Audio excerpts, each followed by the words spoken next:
మగువల మనసు దోచే అద్భుతమైన రంగులు, సరికొత్త డిజైన్లతో మీ సిరిమల్లె చీరలు.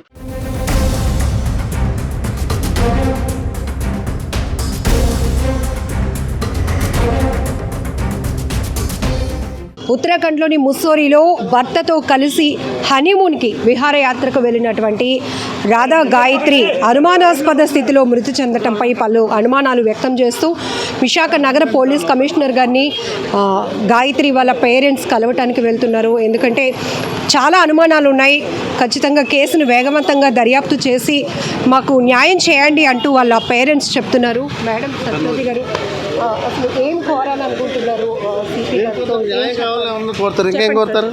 అంటే ఏ రకమైన డౌట్స్ ఉన్నాయి సార్? మాట్లాడుతూ చెప్పండి. నా పిల్లకి న్యాయం కావాలండి. న్యాయం కావాలి. ఏమైనా చెప్పారండి? అంటే హస్బెండ్ హెరాస్ చేస్తున్నట్టు కానీ అట్లా ఏమైనా చెప్పారమ్మా? మీ పాప మీతో ఏమైనా చెప్పుకున్నారా? లేదండి, న్యాయం కావాలంతే. అవన్నీ చెప్తామండి అక్కడ. న్యాయమే కావాలి. ఒక ఆడపిల్లకి జరిగింది. నిన్న కార్యక్రమానికి కూడా అతను వచ్చాడండి. మీ అల్లుడు వచ్చారు నిన్న కార్యక్రమానికి కూడా? తల్లి వచ్చారండి.